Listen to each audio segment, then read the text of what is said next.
Senhoras e senhores, bom dia!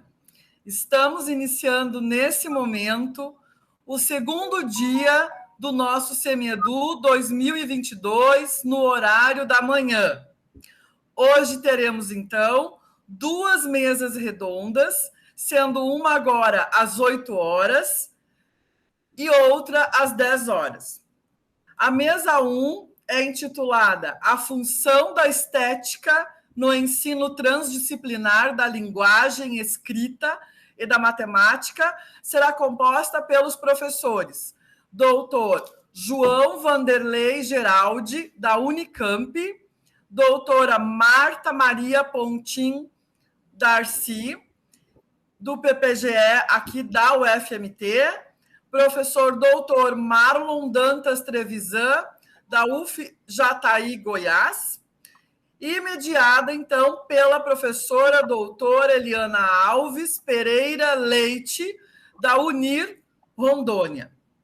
Lembrando, então, que à tarde, a partir das 13 horas e 30 minutos, temos os GTs presenciais que acontecerão no hall do Instituto de Linguagem. Essa apresentação dos GTs, ela irá até às 17h30. Lembrando também que às 18 horas hoje teremos a roda de conversa Voando nas Asas da Literatura Infantil com os mediadores, mestrandos e doutorandos do GPLOLEI. E das 18 às 19 horas teremos a sessão de pôsteres. Importante lembrar também que os autores devem chegar às 16 horas na UFMT.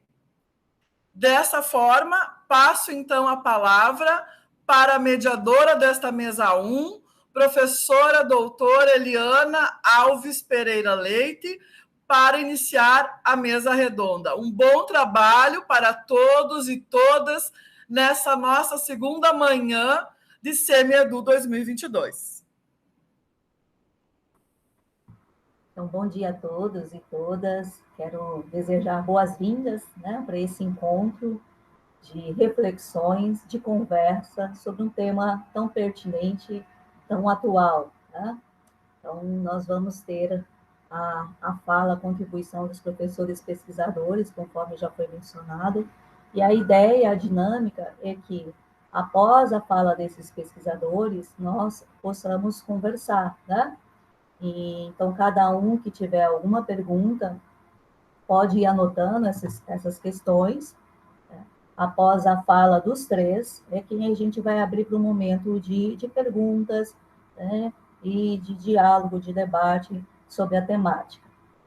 Primeiro momento, nós vamos ter a apresentação do professor Dr. João Vanderlei Geraldi, da Unicamp, primeiramente da professora doutora Marta Maria Pontin Darcy, né, da UFMT, na sequência do professor Dr. João Vanderlei Geraldi, e, por último, o professor Dr. Marlos Dantas Trevisan, da Universidade Federal de Jataí, Goiás.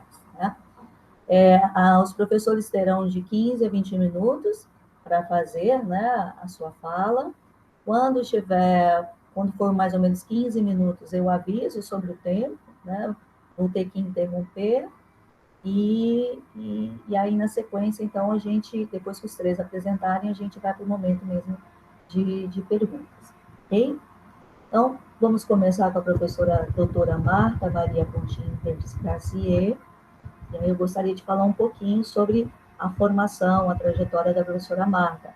Ela possui graduação em Pedagogia, com habilitação em Docência e Supervisão Escolar, e habilitação em Administração Escolar pela Faculdade de Filosofia, Ciências e Letras de Palma, mestrado em Educação pela Universidade Federal do Mato Grosso, doutorado em Educação pela Universidade de São Paulo, é professora da Universidade Federal do Mato Grosso, professora pesquisadora do Programa de Pós-Graduação em Educação da Universidade Federal do Mato Grosso, líder do Grupo de Estudos e Pesquisas em Educação Matemática GRUEPEM, atualmente é coordenadora do Programa de Pós-Graduação, né, na REAMEC, do doutorado, e pesquisa nas áreas com ênfase em ensino de ciências e matemática, atuando principalmente nos seguintes temas: educação matemática, formação de professores, avaliação da aprendizagem, avaliação em larga escala, metacognição, matemática, dificuldade de aprendizagem e educação de jovens e adultos. Então, professora Marta, fique à vontade dentro do seu tempo e seja bem-vinda mais uma vez. Obrigada, Eliana. Quero agradecer o convite para estar aqui e dizer que, além de uma honra de compartilhar a mesa com o professor João Vanderlei e Marlos Trevisan, é bastante temeroso, dada a competência desses dois professores na área e na temática. Como a professora Eliana apresentou, vocês percebem que não sou pesquisadora diretamente da área de estética ou de beleza, né? Mas sou pesquisadora na área da educação matemática e também tenho um ponto de vista, né? Já que o ponto de vista é a vista de um ponto, quero apresentar o meu ponto de vista sobre essa estética, essa beleza, essa transdisciplinaridade necessária para a educação matemática. Vou pedir para o colega colocar a apresentação. Isso, muito bem. Então, para começar essa discussão, nós da área da educação matemática ou da matemática sofremos um certo preconceito, né, de alguns que não conseguiram ter acesso a uma aprendizagem, talvez, mais significativa da matemática, de que nela, na matemática, nada existe de belo, né? Nada existe de estético, nada existe de bonito. Mas existe, e eu gostaria de iniciar a minha fala muito rapidamente, passando um pouco sobre essa beleza interna, essa beleza que é da própria matemática, segundo os matemáticos. Pode passar. Dizer que a beleza matemática é o termo que descreve o prazer estético que alguns matemáticos dizem derivar do seu trabalho e da matemática em geral. Eles expressam este prazer descrevendo a matemática como belo, né? Em alguns aspectos. Alguns matemáticos descrevem a matemática como uma forma de arte, né? Ou, no mínimo, como uma atividade criativa. Ora, não há como negar que a matemática o pensamento matemático, o desenvolvimento da matemática, a matemática ela foi desenvolvida, está sendo desenvolvida por pessoas altamente criativas, não é? A criatividade levada ao extremo, não é? Ela nos leva à construção de categorias de pensamento, né? De uma evolução cognitiva, e esses matemáticos assim comparam, né, a matemática com música e poesia, dada a sua grande beleza. Pode passar. Bertrand Russell, ele expressou o que ele entendia, né, por essa beleza matemática. E, então, para ele, a matemática, corretamente observada, ela possui não somente a verdade, mas suprema beleza, uma beleza fria e austera, como de uma escultura, sem nenhum apelo a qualquer parte mais fraca da nossa natureza, sem os belos momentos da pintura ou da música, mas sublimente para.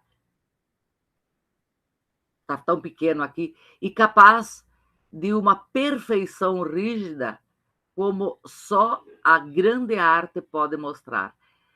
Então, o olhar de quem desenvolve o pensamento matemático, né? E o Beltrán diz que o verdadeiro espírito da alegria, da exaltação, no sentido de ser mais do que o homem, que é a pedra de toque da mais alta excelência, encontra-se na matemática tão certo quanto na poesia, né?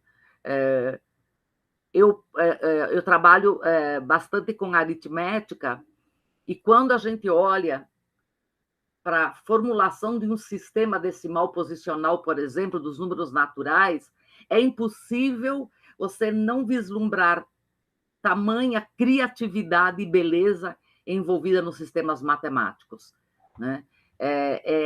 Se torna, para quem a domina e quem dela gosta, uma grande paixão, né? Uma grande paixão. Pode passar.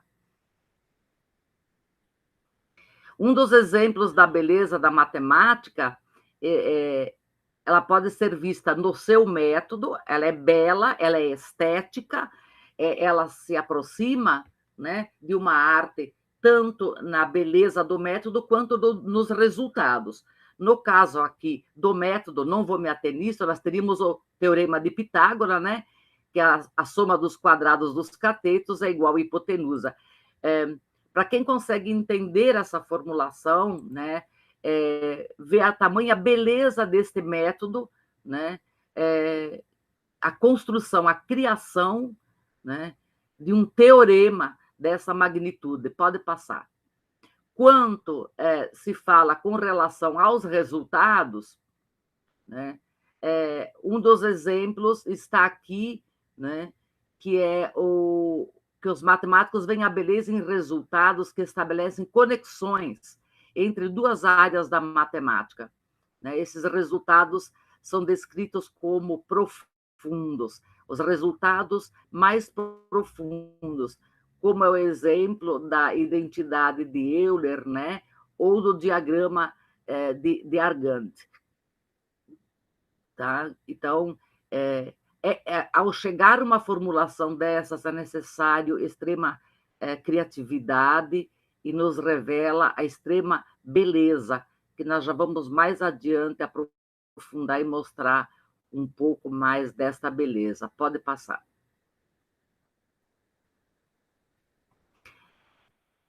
Quando se fala em beleza da matemática, né, ou a beleza de qualquer área de conhecimento ou de qualquer objeto, a gente pergunta, alguém pergunta, mas você está falando em beleza, né? Em beleza da matemática, mas a beleza não é subjetiva, né?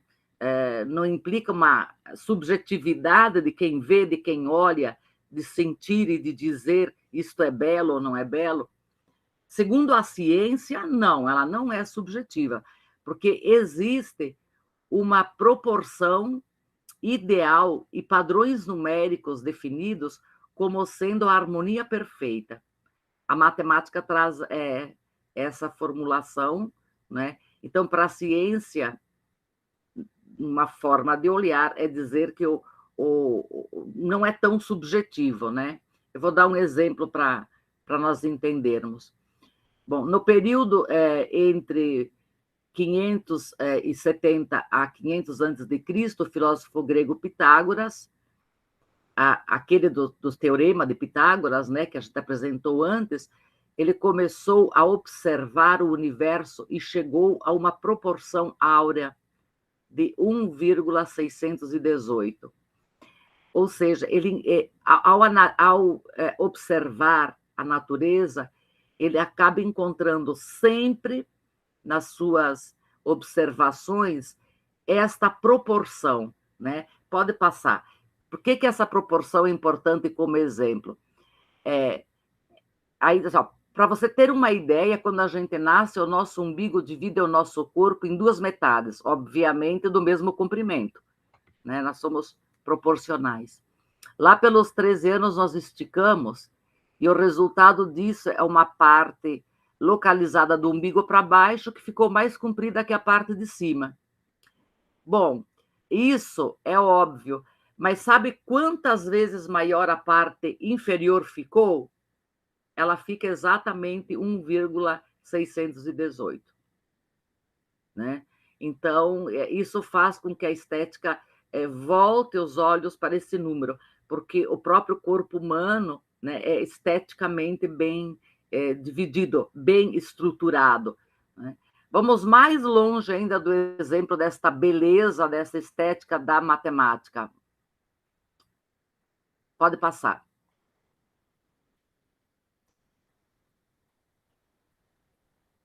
esse número 1,618, né, ele é encontrado na Mona Lisa, o quadro de Da Vinci, né, que é um bom exemplo, né, aplicado na prática, né, pelo Da Vinci, que faz uma obra de arte como a Mona Lisa, né, conhecida universalmente, dentro dessa proporção áurea, tá?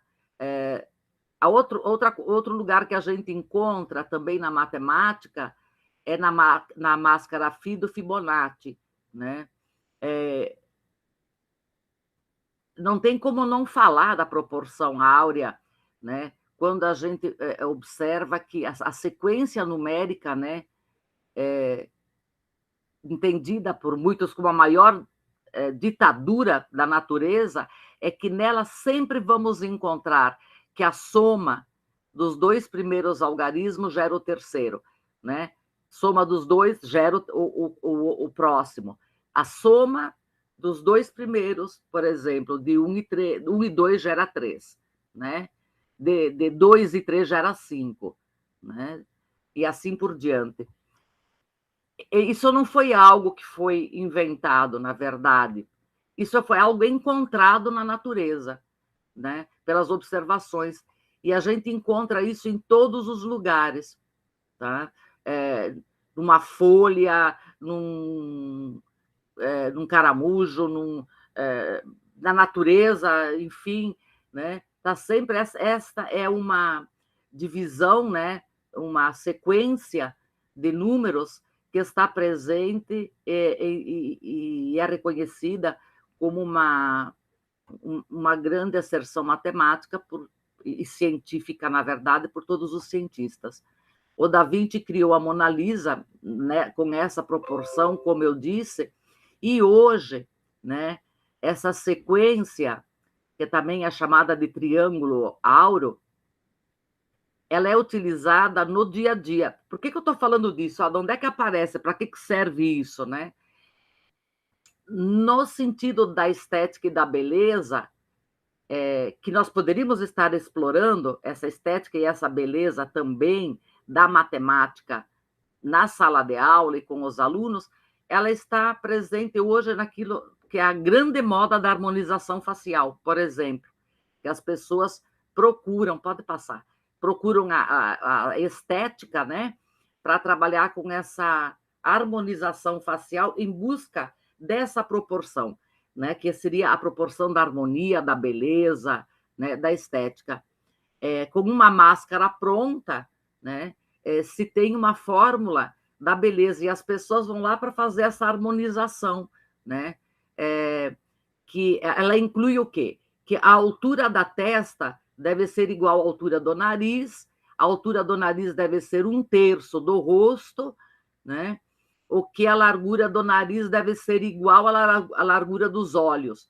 Quer dizer, utilizando aí o 1,618, né? Que é a nossa proporção áurea, que daria a beleza. Bom, isso falando matematicamente, né? Mas é claro que isso extrapola bastante a visão de beleza, o olhar de beleza. Eu trouxe isso para não dizer que eu não falei das flores e para alguém da matemática dizer, mas tem lá a estética da matemática e não toca no assunto, né? Mas essa visão, né, se ensina a sequência numérica de Fibonacci, se ensina o teorema de Pitágoras, se trabalha com proporção áurea, mas nunca se mostra a ela ou se apresenta aos alunos como algo empolgante, algo bonito, algo presente na natureza, presente no corpo humano, né? Algo que realmente tem uma estética. Se apresenta sempre essa matemática fria e nunca o seu lado arte, o seu lado criativo, o seu lado beleza. Pode passar.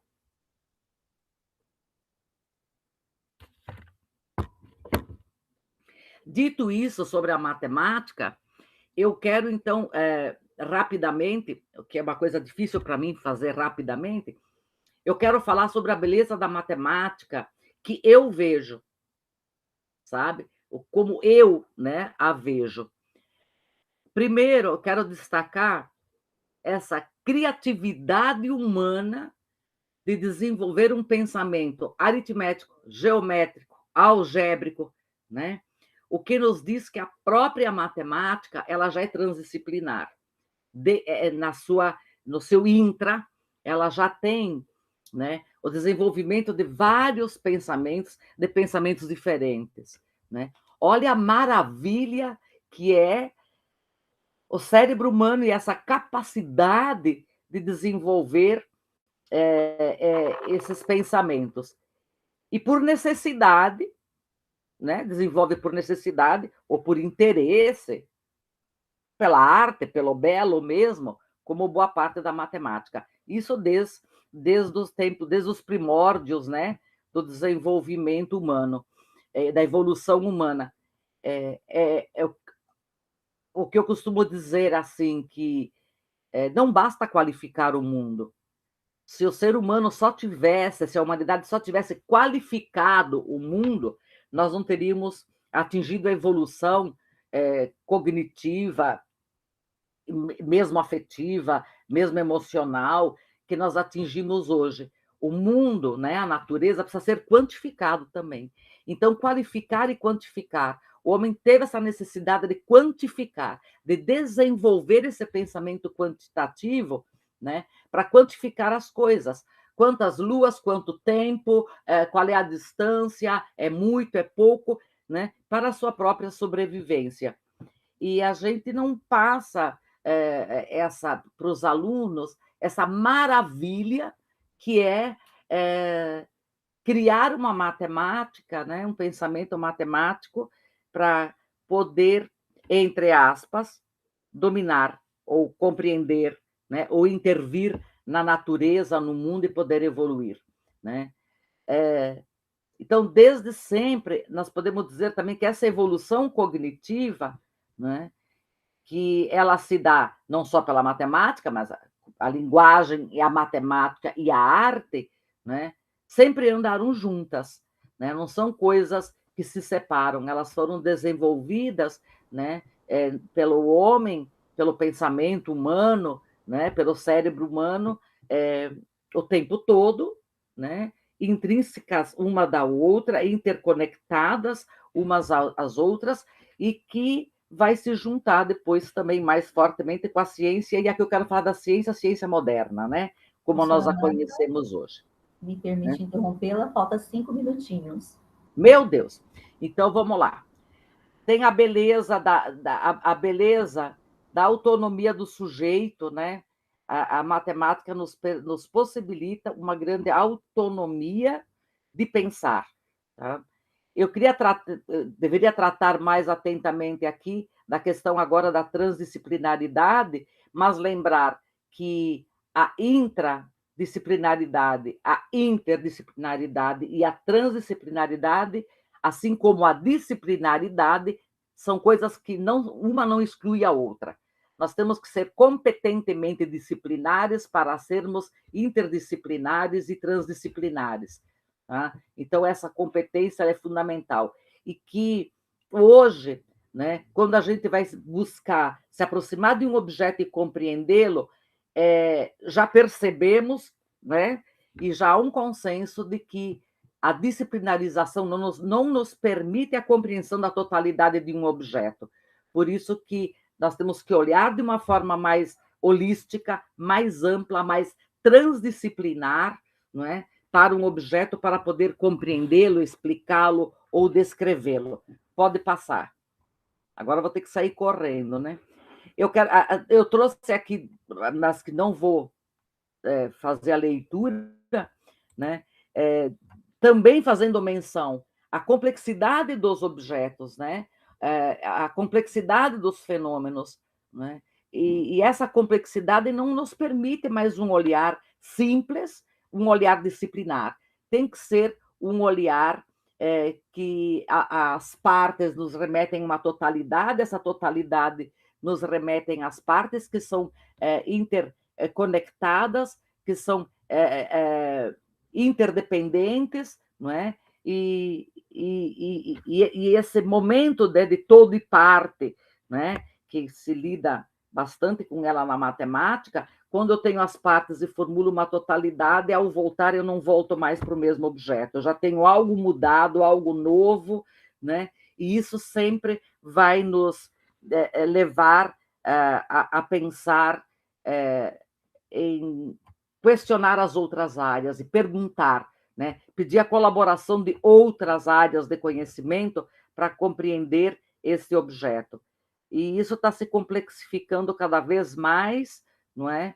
E está nos exigindo, como pesquisadores, cada vez mais esse olhar transdisciplinar para a compreensão de um determinado objeto, né? E a matemática nos permite, nos ajuda, né, a fazer essas passagens de uma área para outra. E podemos dizer que a própria matemática ela já transcende a si própria, porque se faz física utilizando a matemática, química se faz biologia, enfim, várias áreas, né, crescem e desenvolvem também com a matematização delas, né? E a matemática em si, né, no seu intra, ela já é transdisciplinar na medida em que ela transversa por vários tipos de pensamentos, como eu falei primeiro, algébrico, aritmético, né, geométrico e assim por diante. Pode passar. Então, uma coisa no sentido, quando se fala dessa totalidade, ou se fala dessa não fragmentação do conhecimento, dessa superação desse modelo mais cartesiano das gavetinhas, né? É dizer que, quando se fala em processo de ensino e aprendizagem, não é? A gente tem que ter presente que na cabeça do aluno não tem gaveta, tá? Que a aprendizagem se dá numa totalidade. Piaget já dizia que o grande trabalho do cognitivo nosso embora se receba tudo compartimentado, fragmentado, né, há uma tendência natural do cérebro colocar tudo numa determinada ordem, numa totalidade para compreender. Se o cérebro não fizesse esse trabalho, mesmo que esse entendimento que ele faz seja provisório, né, a gente enlouqueceria. Então, o aluno aprende numa totalidade. O que se questiona, às vezes, é se o ensino está adequado, né? Eu acredito que o ensino é mais fragmentado do que a aprendizagem. A aprendizagem se dá numa totalidade, né? A outra questão é que, quando se fala em educação, quantidade e qualidade, né, são duas coisas que devem ser levadas em consideração, porque a matemática, pelos preconceitos e estereótipos que ela sofre, né, parece que muitas vezes é natural que se exclua sujeitos do seu processo de aprender e que se justifique isso, né? Tem várias justificativas, mas aqui eu quero dizer que eu não posso separar quantidade de qualidade quando a gente fala em aprendizagem, quando a gente fala em ensino, porque qualidade para poucos não é qualidade, ela é um privilégio, né? E nós estamos mais na manutenção de privilégios de poucos, tá? Do que na aprendizagens de muitos.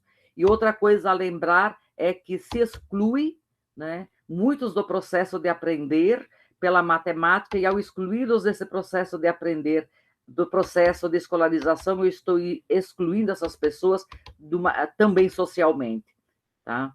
Então, aprender matemática é um direito de todos, né? É um processo de humanização tão necessário, né? E que nós precisamos rever a adequação do ensino, não é? Para isso, já considerando essa capacidade do cérebro e da mente humana de buscar a totalidade, não é?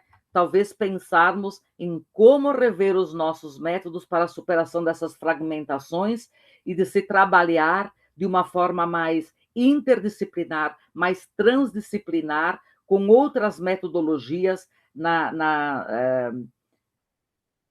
dentro da sala de aula, na escola, né? E considerando também aí que se o conhecimento ele é a emancipação do homem, né? Saber, né, nos emancipa, tá? Então, a emancipação do homem é a emancipação social, afetiva, cognitiva, enfim, né, se dá pelo conhecimento. E a não aprendizagem da matemática está nos prejudicando muito nesse processo de ter uma autonomia intelectual e de pensamento. Então, aqui eu quero trazer, né, um pouco da beleza que é trabalharmos numa perspectiva transdisciplinar dentro da matemática crítica, né? Uma matemática que nos permita ler e interpretar a realidade. Essa acho que é a maior beleza, a maior contribuição que o conhecimento pode nos dar, e no caso aqui, pode passar, a matemática crítica dentro dessa possibilidade, tá? Porque o conhecimento, a matemática, assim como todo o conhecimento, ela é transformadora dos homens, tá? Ela vai permitir, né, a construção de categorias de pensamento para essa leitura e interpretação da realidade. O comparar, o analisar, o enumerar, o ver, o quantificar, né, o analisar, todas essas atividades cognitivas vão nos permitir fazer a leitura das coisas, né, que acontecem, dos fenômenos, a leitura dos objetos, e vão nos permitir intervir na realidade. Sem ela, nós ficamos um pouco, vamos dizer, limitados para essa leitura e interpretação, e, portanto, limitados para a nossa emancipação como homens, como sujeitos, como cidadãos. Pode passar. Professora Marta, oi. O seu tempo encerrou, e aí, se a professora puder fazer um encaminhamento final da fala, dentro de 2 minutinhos. Posso fazer. Traria aqui Paulo Freire para falar sobre essa emancipação do homem, né, pelo conhecimento, e hoje ele vai se dar por uma visão mais holística, mais global, mais interdisciplinar, mais transdisciplinar, por uma aprendizagem da matemática crítica. Pode passar, né? Não deixaria de falar sobre ele. E aqui, ao falar sobre Paulo Freire, enfatizar o diálogo, a dialogicidade necessária entre as áreas de conhecimento, entre as disciplinas, não é? Para que a gente possa interconectar, transcender, né, aos olhares e ao conhecimento que estamos construindo. Pode passar? Aqui nós temos, então, junto com Paulo Freire, o Skomowski, que nos traz aí uma perspectiva dessa matemática crítica, que é essa matemática capaz de nos ajudar a ler e interpretar esta realidade, transdisciplinando, porque a matemática, a ciência não é neutra, a matemática não é neutra, né? A sua aprendizagem, a sua aplicação, ela perpassa pelos campos social, econômico, filosófico e assim por diante, né? Então, considerando a não neutralidade da ciência, né, nós percebemos aí a possibilidade e a necessidade de se trabalhar com uma matemática mais crítica, tá? Pode passar. E para isso, né, nós temos que rever um pouco, então, aí, ou muito, né, os métodos, né, dessa matemática que nos possibilita essa emancipação e a construção da nossa cidadania. Esta é a beleza e a estética, e isso não vai se dar sem a transdisciplinaridade e a interdisciplinaridade, o que nos remete, então, a métodos ativos, essa possibilidade e necessidade de se trabalhar com os métodos ativos que coloquem o sujeito como sujeito, de fato, do processo de aprender, contextualizando, trabalhando com projetos, trabalhando com ciência, tecnologia, sociedade e ambiente, trabalhando com questões sociocientíficas, lembrando que nós trabalhamos com educação matemática e não, né, apenas com o ensino da matemática. É educar pela matemática. Esta é a grande beleza da matemática na escola, né? Eu não só ensino a matemática, Eu tenho que educar o sujeito pela matemática, e isso exige de mim uma postura crítica, uma postura de análise crítica da realidade, e exige um olhar interconectado com todas as áreas de conhecimento. Pode passar. Não existe maior beleza do que libertar-se, do que ser livre, né? E a matemática, o conhecimento matemático, como o conhecimento científico da literatura, da arte, o conhecimento nos permite isso, né? E aí eu gostaria que a matemática, né, na escola fosse incluída dentro dessa beleza, dessa possibilidade, dessa grande capacidade de o homem se libertar, de ser livre. A liberdade, acho que é a maior estética, a maior beleza, né? E a gente não é livre se não for holisticamente, né? Corpo, mente e espírito desenvolvidos numa unicidade. Pode passar.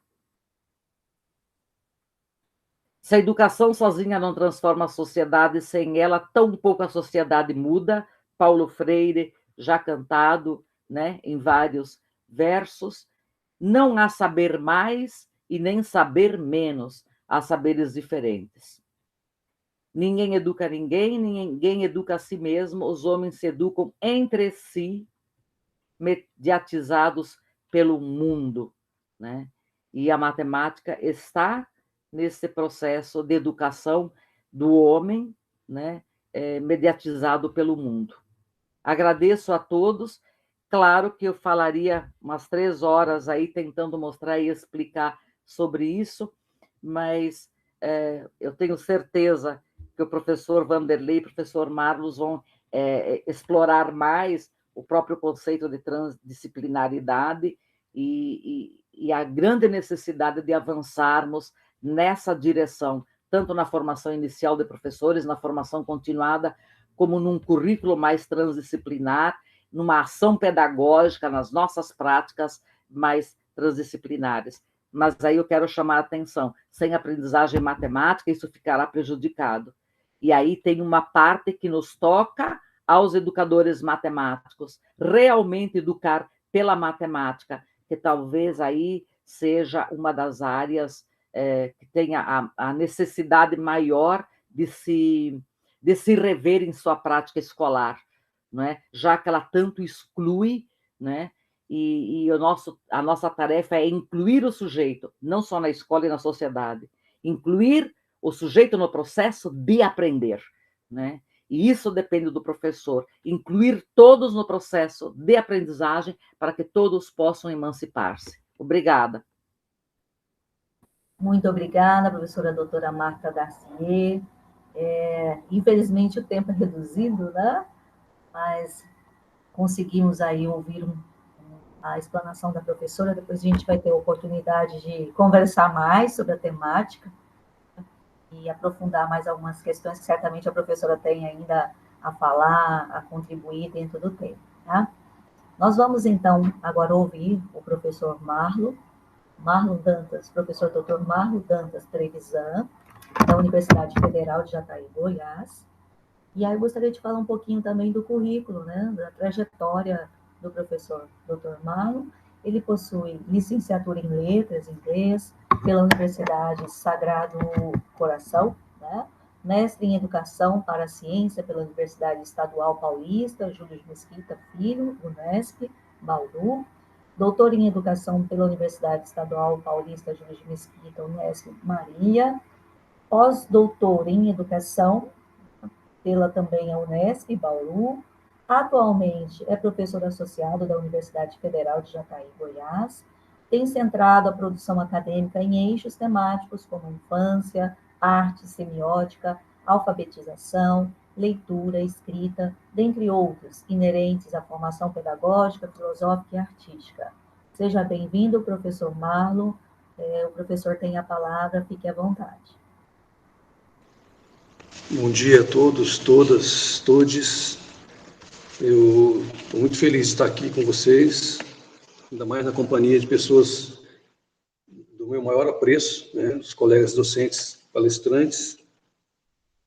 A minha fala, eu vou ler, eu cronometrei o texto, vai dar cerca de 22 minutos, tá? Então, eu preferi fazer isso para poder ter um conteúdo mais sólido, né, por conta de 20 minutos de fala, né? O texto que eu vou ler, ele tem a ver com o meu livro Infância do Movente, Memórias e Reflexões Pedagógicas à Luz da Filosofia de Bergson. Eu tenho a alegria, a vaidade mesmo de ter publicado esse e-book pela editora da Universidade Federal de Rondonópolis, onde fiquei ali 10 anos praticamente, e tenho muita alegria de poder publicar esse livro lá. Muito bem. Este texto empreende, entre outras abordagens, uma reflexão sobre linguagem, estética, condições de produção dos discursos científicos e pedagógicos, em especial voltados para os signos matemáticos e linguísticos, à luz da filosofia de Henri Bergson. Enquanto ciências formais, a linguística e a matemática, mesmo nos contextos escolares, configuram-se inegavelmente realizações estéticas. Engendram imagens acústicas que podem abrigar sem ressalvas efeitos de ritmo, equilíbrio, harmonia, dentre tantas nuances que se enumeram por aquilo que poderia ser uma teoria da beleza. Advertimos, todavia, que o percurso da reflexão aqui empreendida irá em direção sobremodo diversa dessas asserções. Ao nos apoiarmos nas contribuições da filosofia bergsoniana, profundamente crítica à suzerania da inteligência, faremos observações desmontes que procurarão denunciar quanto os artifícios da mesma inteligência, né, há muito nos afastam de uma experiência íntima com a realidade, em que a vida escoa. Afirmara Bergson em sua obra Ensaio sobre os Dados Imediatos da Consciência, que as faculdades inteligentes têm sua origem na utilidade, domínio responsável pela manutenção da vida. Por conta de tais incumbências, os mecanismos lógicos criaram procedimentos definitivos, como destacadamente a espacialização de índole intelectualista e homogeneizante, metrificando até o tempo, e a linguagem, em suas diversas manifestações, como a produção das línguas, da matemática, dentre tantos sistemas simbólicos que operam no sentido de congelar em pálidas miragens aquilo que vem a ser uma realidade movente, pulsante, alheia à fixidez pretendida pelos códigos que há milênios temos cunhado para a compreender, essa realidade movente.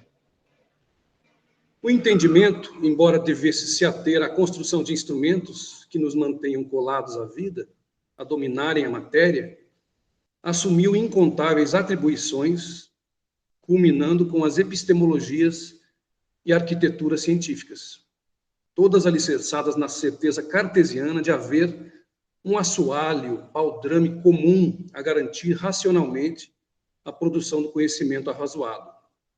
Bergson endereçou a estes regimes de poder e saber as mais contundentes críticas. Com relação à aritmética, enunciou que somente se edifica a partir de um recurso homogeneizante. A função inteligente de contar objetos em um conjunto requer que os tornemos idênticos entre si, em um arranjo ideal, carregando o ônus de desconsiderar a realidade de que pouco importa o conjunto existente no vivido, aquilo a ser representado. Meia centena de ovelhas ou cisnes, ovos na granja, automóveis na linha de montagem, encontraremos sempre contingente heterogeneidade, cada item em existência própria, um ser único, irrepetível. Importa aqui percebermos a relevância do artifício da espacialização, sem a qual o número não se concebe. Mais do que isto, somente conseguimos efetuar a contagem se tornarmos os objetos unidades abstratas, projetadas em um espaço homogêneo. Tal exigência se distribui a todas as ciências herdeiras da inteligência, em especial da faculdade de objetivar a matéria, fracionando-a ilusória e formalmente, promovendo uma justa posição de unidades numéricas lançadas em uma ágora imaginária. Bergson afirmara ainda, em relação ao número, dois tipos importantes de multiplicidade, atributo espacial. Aquela que promove a contagem dos objetos concretos, capturados por nossos sentidos, múltiplos de um conjunto, e uma outra, destinada a enumerar e objetivar estados afetivos, psicológicos, fatos da consciência, dificilmente fixáveis em um plano ideal, muito embora a psicologia e outras ciências busquem fazê-lo, sem muitas ressalvas. Eis a grande atribuição dos sistemas simbólicos: o congelamento de traços de existentes, de modo a poderem constituir linguagem.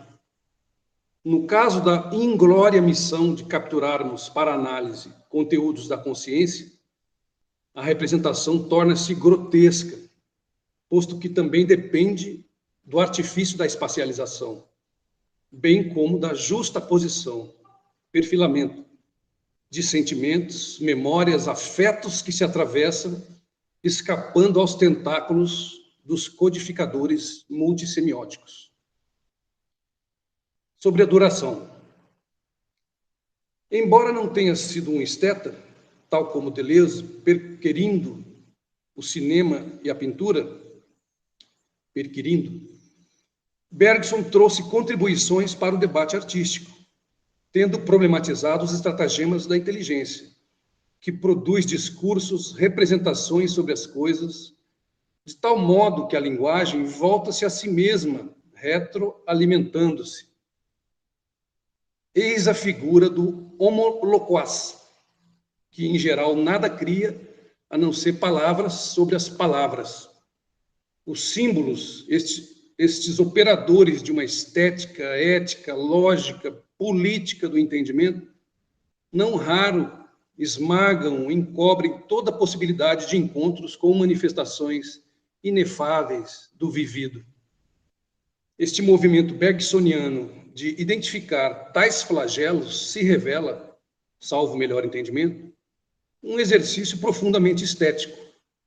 Isto afirmamos, tendo em vista que, para além da denúncia, o filósofo acreditava haver possibilidades de experiências artísticas viabilizadas por um acesso da consciência ao centro das coisas, desde que saiam de cena todos os aparatos simbólicos fundados no sentido intelectual e, portanto, utilitário. Para tanto, o grosseiro véu que se interpõe entre o eu mais íntimo e a consciência precisa se rasgar, de modo que nossa vida interior, paisagens pretéritas, idos que se fundem em outros acordes, vibrariam nas frequências da natureza heterogênea que nos envolve. Para tanto, a urgência de resgatarmos a intuição, instinto iluminado pela consciência, sem o que nenhuma chance temos de promover desmanches na maquinaria gnosiológica destinada a nos manter vivos, adaptados à existência. Um conceito basilar da filosofia bergsoniana, pelo que inaugura novo paradigma em relação ao tempo e à própria metafísica, vem a se constituir a duração. Trata-se, primeiramente, de abandonarmos o clássico entendimento do tempo. Para nosso autor, este tem sido uma equação formal, espacializada também, homogeneizada, estamos falando do tempo, né? De tal sorte que os segundos, minutos, horas tornam-se exteriorizações objetivadas, sempre garantindo, enquanto representações, alicerces para ciências como a física e tantas outras. A duração diz respeito ao tempo do que efetivamente acontece e se funde, totalidade não capturada pelas malhas da inteligência, escoar do vivido, de qualidades que se interpenetram, memória a expandir-se em permanente novidade. Uma experiência, nestes termos, não coincide com a ideia de sucessão, cronologia e linearidade. Ao durarmos, libertos da linguagem, do espaço e tempo lógicos, guiados pela intuição, poderemos nos lançar aos planos moventes do espírito e da vida, sem o governo do entendimento. Então teremos produção de novidade, criação, e nisto reconhecemos a grande contribuição bergsoniana para a estética, tendo esta, em seus pilares, a apreciação do que é original, evidentemente que se beneficia ao mirar paisagens que duram em permanentes nascimentos qualitativos. Bergson, assim, faz avançar a reflexão sobre a realidade que nos envolve. O mesmo teria afirmado que o artista, diferente do cidadão comum, consegue, a miúde, ter percepções novas sobre as coisas nelas mesmas, sem os filtros da inteligência. O fazer artístico, manejando sistemas multissígnicos, materiais expressivos, enunciações marginais, contradiscursivas, poderá promover certa violentação, termo bergsoniano, desses gradeamentos ordinários, encontrando noviças sensações, texturas de mundos estranhos ao entendimento. A ludicidade e a infância têm muito a nos ensinar nesse sentido, posto que tendem a romper com a finalidade útil e até mercantilista de nossas ações. Recorramos a Manuel de Barros, 1974, página 17. As coisas que não pretendem, como, por exemplo, pedras que cheiram água, homens que atravessam períodos de árvore, se prestam para a poesia. Tudo aquilo que nos leva a coisa nenhuma e que você não pode vender no mercado, como, por exemplo, o coração verde dos pássaros, serve para a poesia. Eis o desafio de destronarmos a função utilitária que nos governa desde sempre, fundando o entendimento para mirarmos, quem sabe, uma nova ontologia de nosso presente. Retomando a temática dessa análise, a saber, relações entre a reflexão estética e o ensino transdisciplinar da linguagem escrita da matemática, afirmamos aqui o quanto se torna desafiador e quase utópico um projeto pedagógico que, de algum modo, contemple experiências com a realidade movente descrita nesse ensaio. Ainda mais quando nos referimos a códigos linguísticos e matemáticos, velha maquinaria a produzir celas de representação, pouco disponíveis a transgressões, sobretudo porque já estão agenciadas, colonizadas pelos discursos pedagógicos.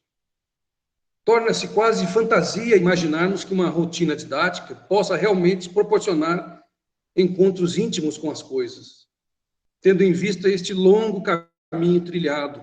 2 pontos. A atividade de um plano de aula, proposta seja pelo livro ou mesmo pelo docente, resulta, em geral, de planejamento maior, que, por sua vez, habita um projeto pedagógico, que se insere em uma perspectiva teórica educativa e curricular, pode ser socio-interativa, construtivista, produtivista, de competências, etc., sendo esta uma realização do pensamento científico voltado para a educação, que, a seu turno, pertence às epistemologias filhotes da inteligência e suas funções cognitivas superiores, como diria Vygotsky, né? Entendimento fundado nos domínios da utilidade, manutenção da vida, fabricando instrumentos a nos manterem, na maioria das vezes, exteriores a nós mesmos. Tal marcha regressiva nos deixa, sobremodo, desalentados com respeito a experiências com a novidade, aquilo que surge sem nome, vibrando nos circuitos da vida. A sala de aula tem sido, desde suas origens jesuíticas, um espaço pouco propício a tais acontecimentos, por tudo que expusemos até aqui. Para os artistas, não é fácil vivenciá-los. Para os estudantes, as chances se tornam mais remotas. Vale ponderar, todavia, que são possíveis essas experiências, né? Quando resistem ao governo de suas subjetividades, quando as crianças resistem. Nesse sentido, a adorável personagem Menino Maluquinho, de Ziraldo, ilustra bem o que poderiam ser gestos de uma criança debatendo-se com as imposições do cotidiano escolar, a rigidez de lições de matemática e tantas outras matérias sendo enfrentada com poemas, desenhos, música e até indisciplina. Bergson aborda exaustivamente em sua obra tanto a matemática quanto a linguística, chegando a afirmar que a primeira seria uma sofisticação da segunda, apontando a relevância dos atributos antropomórficos da inteligência, como promover separações das coisas, divisões, agrupamentos, hierarquizações, contagens, apagamento de diferenças, congelamento de traços comuns, enfim, expressões de uma homogeneização que tende a fixar os objetos em um espaço abstrato. Vale-nos ponderar que, apesar de tudo isso, a inteligência também cria, sobretudo porque constrói instrumentos para a nossa adaptação ao meio, no domínio sobre a matéria, conforme já afirmamos. Ao operar intelectualmente, fabricando símbolos, confina-se nas malhas da linguagem utilitária, impedindo-nos de acessar regiões de experiência e liberdade, campos de consciência e duração interior. Bergson, porém, acena com a possibilidade de revertermos tal contexto, com o método metafísico que ele propõe, esforço para rompermos com os hábitos do pensamento, sobretudo simbólico, a maneira intelectual de percebermos as coisas, nomeá-las, objetificando-as, a ruptura com o utilitarismo cientificista de nossas inferências, em uma nova postura, inclusive estética. A intuição poderá nos propiciar encontros com os objetos, mergulhos em regiões secretas de duração, distantes das caricaturas da linguagem e seus imediatismos cognoscentes. Uma luta em que as palavras precisam dizer o que não dizem, os costumes e conceitos adquiridos não sufoquem o que pode nascer. Então poderemos obter atualizações do indeterminado, virtualidades que alcançam uma realidade menos agrilhoada à representação. Trata-se de um resgate da intuição e, por que não, do instinto, que opera organicamente em contato com os segredos naturais da vida, quando iluminado pela consciência, não afeito apenas às ações externas. Nosso autor fornece exemplos dessas realizações, como os feitos de Galileu, figura inquieta renascentista, que mergulhou na experiência contingente do movimento para obter inferências, diferente, talvez, de Descartes, que fazia ciência a partir de conceitos fixos, cenários transcendentes. É bem verdade que depois dessas miradas metafísicas, tudo acaba se tornando simbolização. Pelo menos se vê ali a possibilidade de encontros, ainda que em seguida a epistemologia cristalize em linguagem essas observações. As revoluções científicas são, em geral, devedoras dessas contrações entre os sistemas conceituais consagrados e as noviças percepções, estranhezas passíveis de resistência e repúdio da comunidade de pesquisa, resultantes de subversões nos quadros elaborados pela homogeneização que nos afastam da vida. Encerro a presente reflexão afirmando que não pretendia aqui empreender uma cruzada contra a inteligência. A linguagem e os símbolos, né, até porque seria ingênuo. dada a importância que tem para nos manter vivos, pagando nossos tributos, organizando a sociedade, a cultura, etc. O que tentamos ponderar foi sobre como é difícil, nesse contexto regido pelos interesses da utilidade, termos vivências não intelectuais, movimentos com a duração interior, aquilo que nos passa efetivamente, experiência, sensações e percepções ainda não capturadas pelos sistemas lógico-homogeneizantes.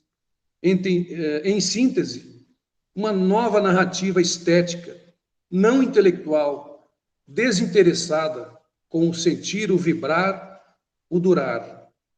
No contexto escolarizante, em que o ensino de matemática e língua materna perpetua um caráter de culto às formas dessas ciências, desenhadas inclusive pela didatização dos conteúdos, não vemos muitas chances de vivências com a criação, a novidade e a estranheza, atributos da vida. Quando há resistência, conforme afirmamos, isto pode mudar. Ou quando, mesmo acorrentados a uma carteira, caderno, lousa, lição, nos voltamos para dentro de nós e flagramos a inteligência rebocando paredes, reformando masmorras, pregando velhas mobílias, limando ferramentas. Então vemos o movimento da vida em lampejos conscientes. Muito obrigado. Nós agradecemos, professor Dr. Marlon Dantas, pelas reflexões suscitadas a partir da sua leitura, e reitero, né, aos participantes da mesa que estão nos acompanhando, prestigiando esse momento, que anotem as questões, para posteriormente nós termos um momento de conversa, né, sobre as temáticas, sobre os aspectos aí apresentados pelos professores. Né? Agora nós vamos ouvir o professor Dr. João Vanderlei Geraldi. Né? Ele possui graduação em Letras pela Faculdade de Filosofia e Ciências e Letras de Juí, graduação em Ciências Jurídicas e Sociais pela Universidade Federal de Santa Maria, mestrado em Linguística e doutorado em Linguística, livre docência em Análise do Discurso e é professor titular pela Universidade Estadual de Campinas. Professor aposentado, colaborador visitante da Universidade do Porto, Portugal, e de universidades brasileiras também, a convite.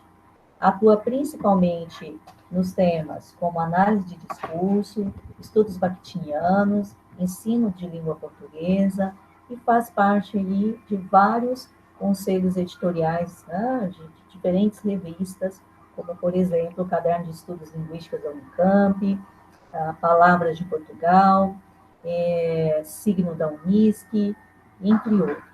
Né? Professor Vanderlei, seja bem-vindo, fique à vontade para proferir sua fala. Obrigado, Eliana.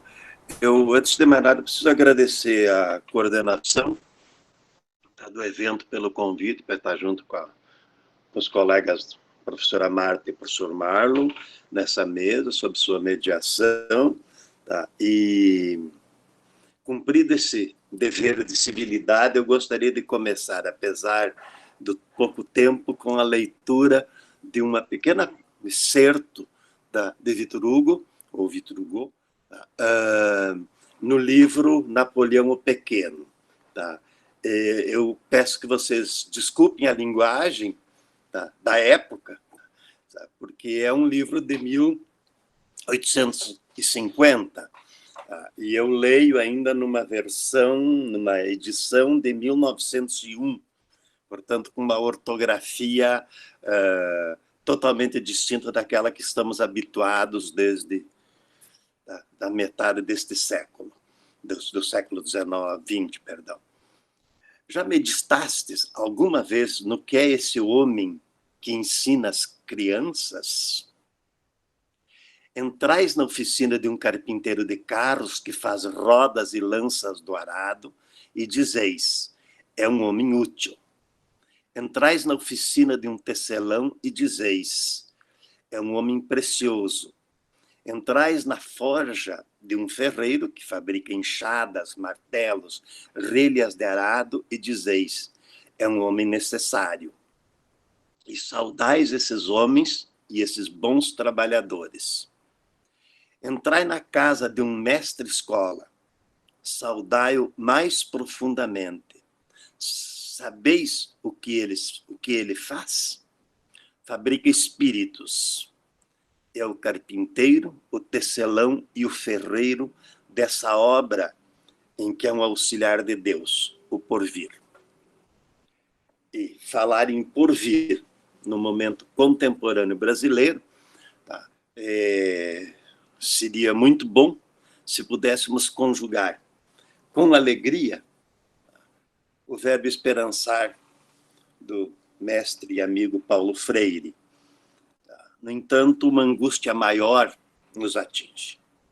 Ainda que Lula tenha ganhado as eleições, tá, o número daqueles que conscientemente escolheram o fascismo é assustador. E particularmente para vocês que vivem no Centro-Oeste, pior ainda. Portanto, o único verbo que eu posso conjugar com vocês é que há lutar. E lutar muito para construir uma outra sociedade e descobrir de onde esses valores e essa perspectiva fascista, tá, se impôs nesse país e em grande parte do seu território.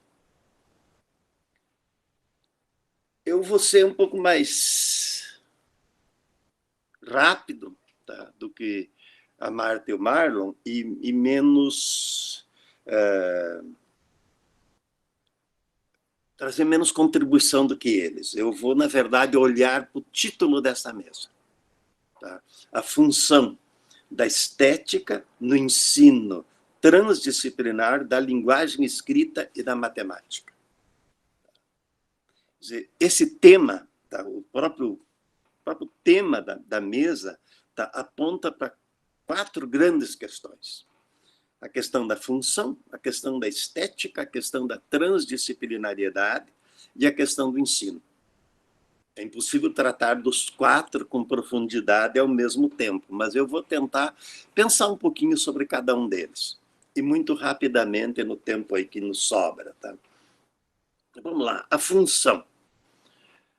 No funcionalismo, tá, a função é um papel definido, estável, verificável, em relação sintagmática com outros papéis. Vou tomar para aqueles que, também eles definidos, vou tomar para aqueles que são mais próximos da área de estudos da gramática, ou que passaram pelos estudos da gramática, lembrar que uma função sintática, por exemplo, a função de sujeito, é preenchida por algum elemento dentro da oração. Muitas vezes, sob algumas condições, na língua portuguesa, quando esta função está em branco, no sentido de que está indeterminado, é um elemento que deveria preencher. Outra função assume a função de sujeito, como, por exemplo, a porta abriu. Obviamente, uma porta não abre, ela é incapaz de ação. Tá? Alguém abriu a porta. Como está indeterminado, a função de sujeito está preenchida por um papel, por algo indeterminado, a função de objeto abriu a porta, tá?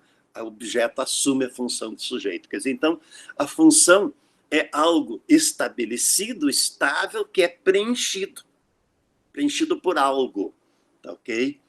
E aí, a primeira pergunta que vai aparecer para a gente é possível, de fato, definir uma função? Todo mundo espera que o pai cumpra a sua função de pai. A mãe cumpra a sua função de mãe, mas a realidade nem sempre corresponde àquilo que é definido, tá, por uma sociedade, tá, por uma construção a partir da noção de funções, de papéis. Tá? Preencher uma função é preencher uma função que está dada, que está definida. Quer dizer, Talvez, se a Marta pode nos explicar um pouquinho melhor, talvez nós devêssemos substituir a noção de função pela noção de funtor da matemática, da lógica matemática, porque ao menos o funtor é um movimento que leva de x para y, né? E o modo como se preenche essa função é avaliado em função da definição da função. Tá?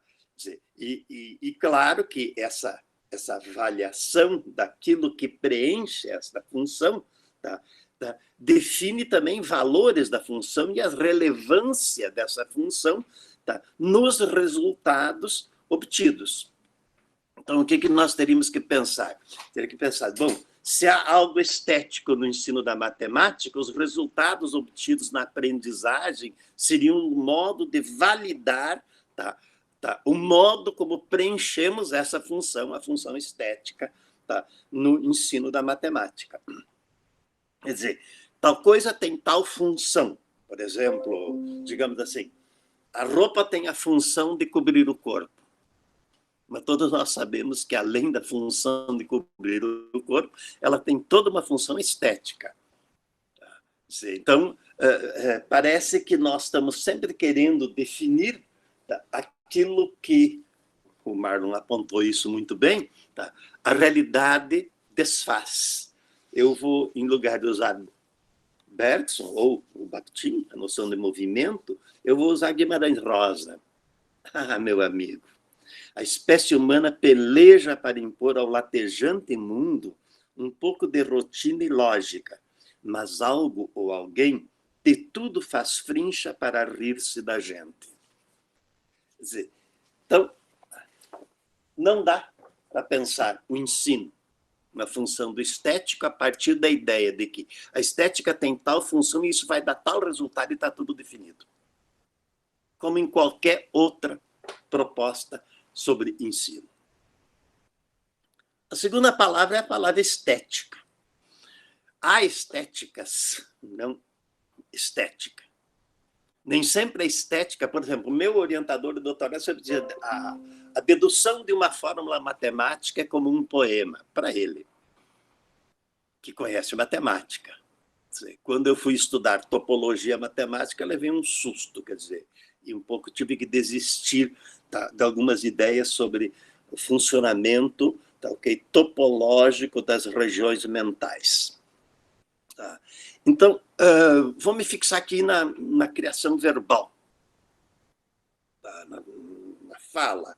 Tá. Quer dizer, eu sempre tenho definido que a fala é um trabalho com a língua, tá, okay, que eu considero um sistema, tá, em aberto, portanto, indeterminado e não determinado, tá, como queria Saussure, tá, e fechado em si mesmo, tá, em que nós trabalhamos com esta linguagem, com essa língua que é um pouco meio indeterminada, tá, quando queremos produzir um texto referencial, nós trabalhamos, tá, okay, para nos referirmos ao mundo e sermos compreendidos pelo outro segundo aquilo que nós compreendemos desse mundo.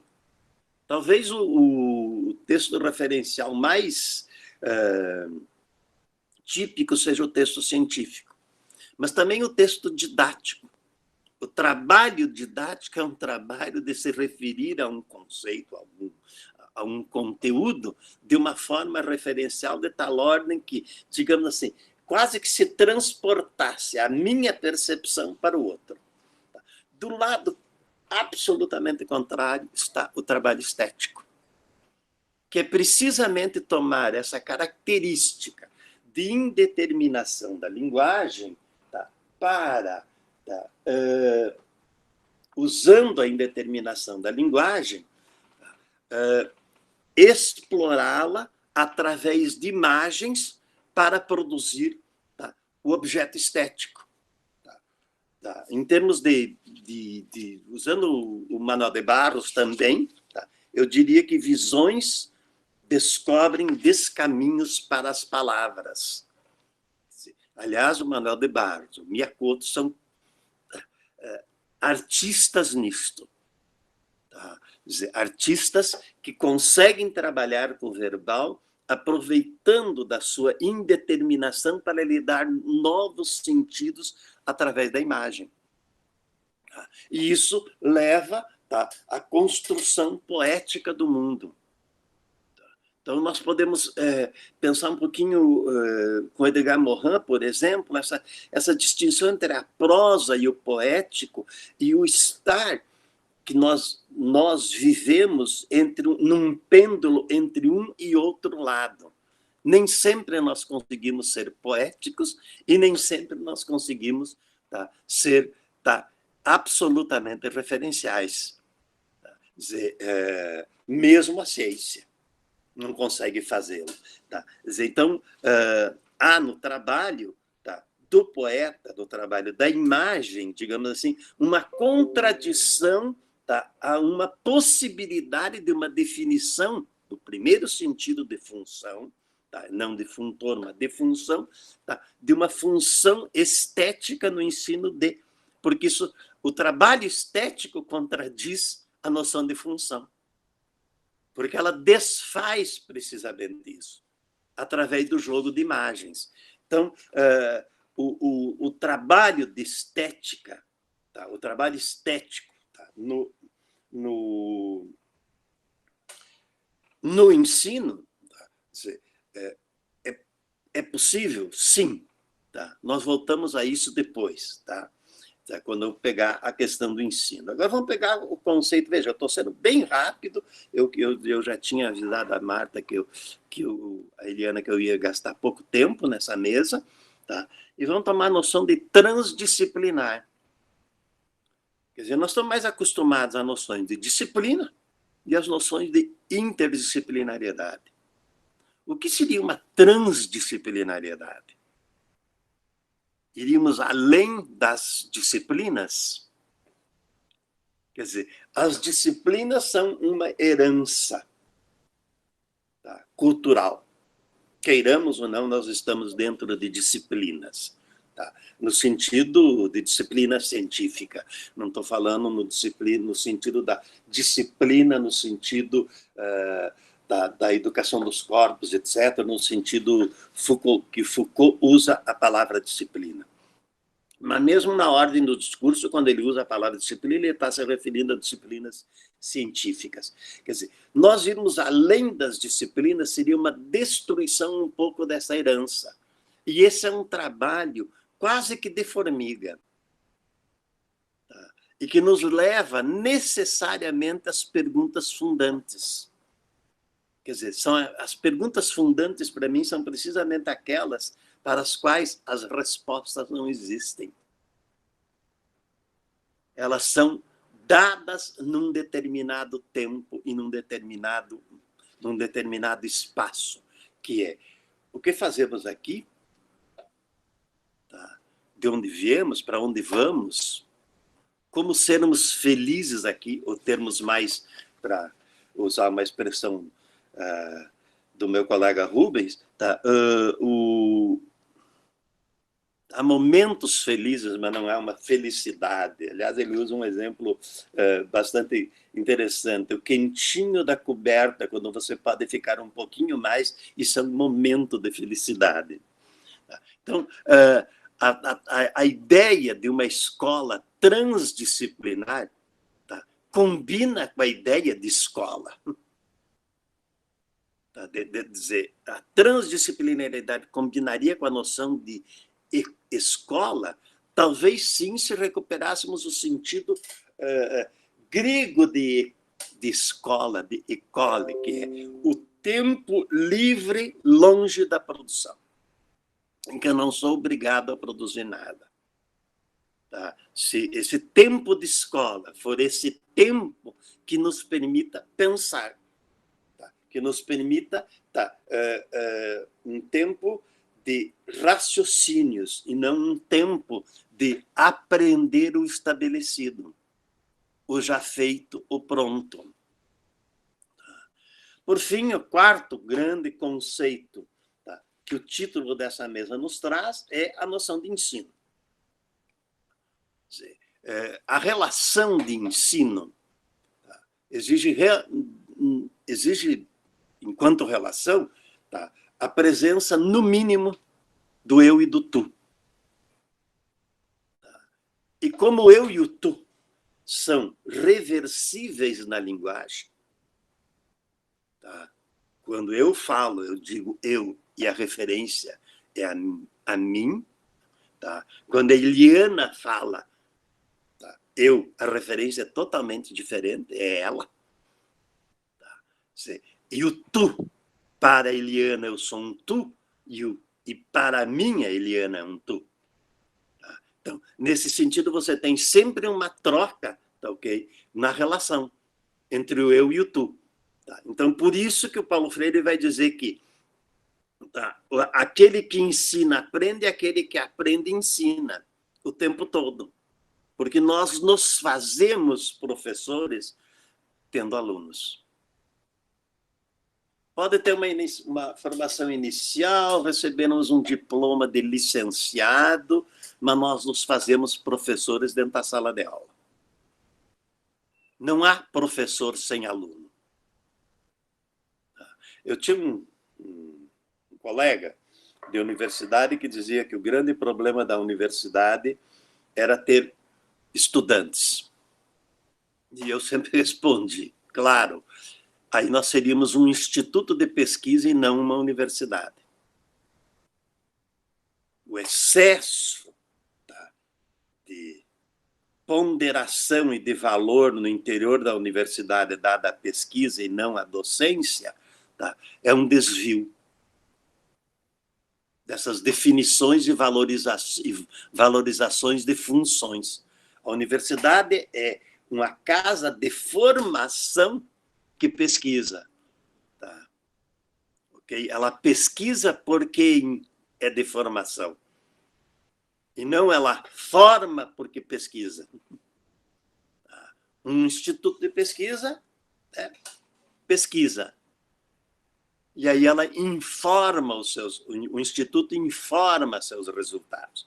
Então, como eu posso pensar o ensino, tá? A estética no ensino? Bom, eu posso olhar para essa questão a partir, por exemplo, da presença do objeto estético na sala de aula.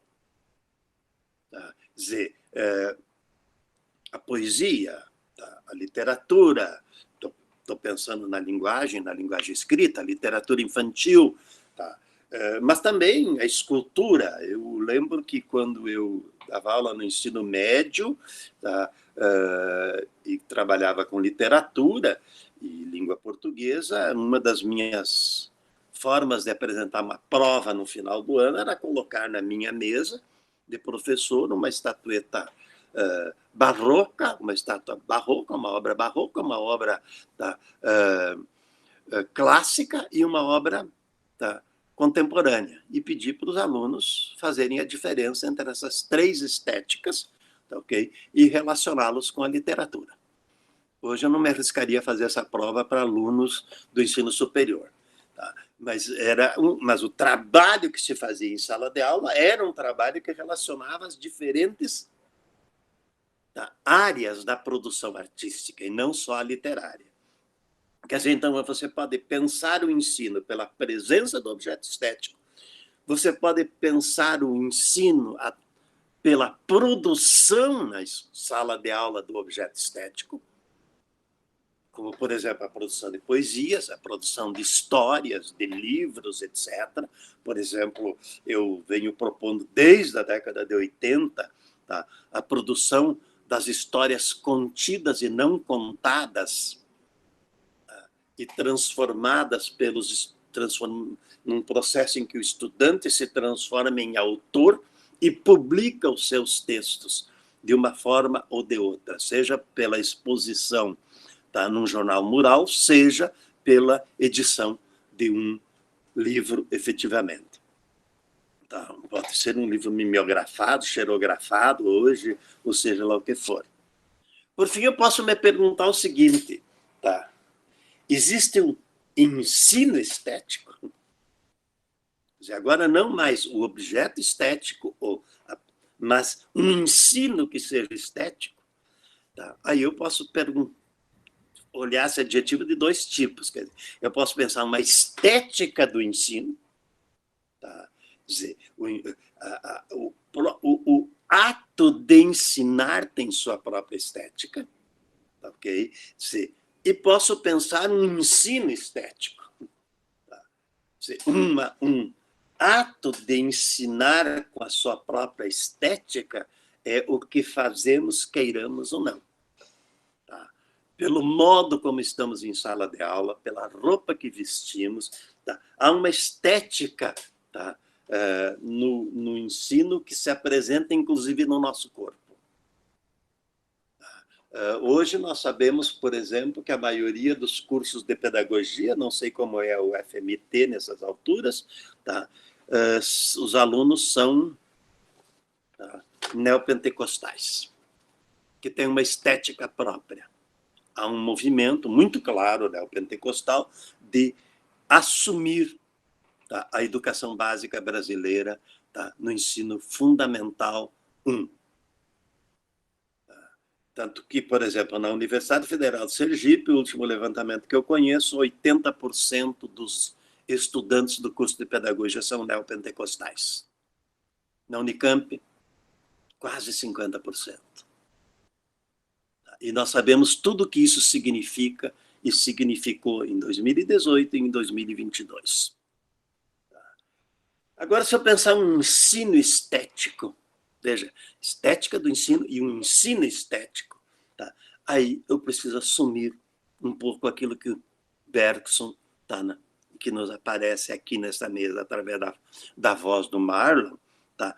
Que é o do fluir, da imagem, da aposta, do risco, do arriscar-se-á, tá? Sem, de fato, estar definida uma função, mas assumindo um movimento.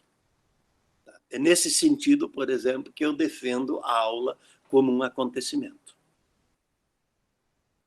Em que eu, levando em conta aquilo que está na minha frente, diante dos meus olhos, do meu nariz, eu transformo, tá, isso num objeto de reflexão e de movimento, portanto, de fluir, tá, em que as imagens não se fixam, mas em que as imagens vão nos permitindo, tá, construir compreensões de forma imagética e não somente de forma racional. Quer dizer, para criar é preciso imagem. Sem imagem não há criação. Talvez por isso nós tenhamos tido tanta dificuldade com a matemática enquanto estudantes. Tá? Porque nos apresentaram sempre a matemática como pronta e acabada, e feita, tá, e exata. Todo matemático sabe que a matemática não é pronta, exata e acabada. Eu me lembro que, como eu não me dediquei à matemática, obviamente, a primeira vez que eu vim ao campus da Unicamp, vindo do interior do Rio Grande do Sul, um colega me mostrando o campus, quando passamos pela frente do Instituto de Matemática, tá, o colega me diz assim, bom, aqui tem uns 120 doutores em matemática pesquisando matemática. E eu estava vindo para fazer o mestrado em linguística. Eu digo, mas pesquisa-se o quê em matemática? Por quê? Porque a imagem que nós temos da matemática, que nos foi passada pela escola, é de uma matemática pronta. Tá tudo pronto na matemática. Não é verdade. Eu sabia do montão de questões que eu queria discutir no curso de linguística, mas não me dava conta que na outra área também tem questões a serem discutidas e descobertas. Algumas outras respostas, algumas outras hipóteses. Daí a minha surpresa, 120 doutores em matemática pesquisando matemática, tá? Que é produto típico da escola. Porque a escola, ao transformar o conhecimento em conteúdos de ensino, congela esses conteúdos e os dá como prontos e acabados. Quando eles estão sempre em movimento. É isso. Muito obrigado. Desculpe me interrompê-lo, né? O tempo encerrou, não precisa me interromper, eu já terminei. Pode fazer um Você não me interrompeu, eu estava terminando. Ai, que bom. Professor, então agradecer agradecer pela fala, pelas reflexões, né? E agora nós vamos ter um momento de conversar, né, com os participantes que vieram prestigiar a mesa de hoje. Já de antemão agradecer, né, o professor Dr. Marlon, a professora doutora Marta, o professor Dr. Vanderlei, por abrilhantarem, né, essa mesa, e foi um encontro muito potente que nós tivemos nessa manhã. Potente porque dificilmente nós temos a articulação dessas áreas, né, a conversa entre essas áreas, né, linguística, educação matemática. Então, certamente, foram muitas reflexões, ou seja, abriu o nosso olhar para outras questões. Quem é da educação matemática, quem é da área de linguística também, né, desvelou o olhar sobre várias questões. Eu passo, então, para o momento de perguntas. Professora Cristiane, na outra sala tem a relação de perguntas, porque aqui a gente não tem acesso. Se alguém puder informar se há alguma pergunta a alguns dos professores que contribuíram nessa manhã na mesa redonda, professora Cristiane ou Alessandra. Se alguém puder direcionar as questões.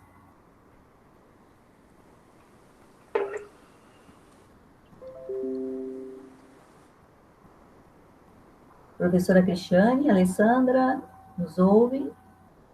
Vocês nos ouvem?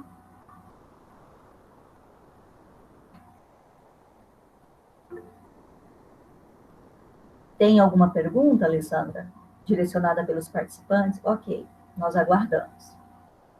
Enquanto a Alessandra vai, então, verificando, é claro que, enquanto, né, fui ouvindo a fala dos três, faz a gente pensar e rever muitos conceitos que a gente tem, né? E ampliar a visão da gente sobre várias perspectivas. E aí eu gostaria de fazer uma questão sem direcionar para um ou outro, quem sentir a vontade de responder, né? Como que nós poderíamos, então, transpor olhando para a educação básica, olhando para os espaços de formação inicial de professores, né? Tanto na área de linguística, como também em matemática, seja na pedagogia, no curso de licenciatura em matemática, enfim, como transpor essa visão pragmática do conhecimento matemático, né, para que a gente possa transcender para essa dimensão estética do conhecimento matemático. Então, o que vocês que são pesquisadores dentro dessa perspectiva, o que vocês nos ajudam a pensar nesse encaminhamento, né? Porque há uma visão tradicional em que parece que as duas coisas, né, há uma impossibilidade delas caminharem, né? Então, como transpor isso no espaço da educação básica, seja no ensino, né? E também nos espaços de formação de professores na faculdade, nos cursos de formação.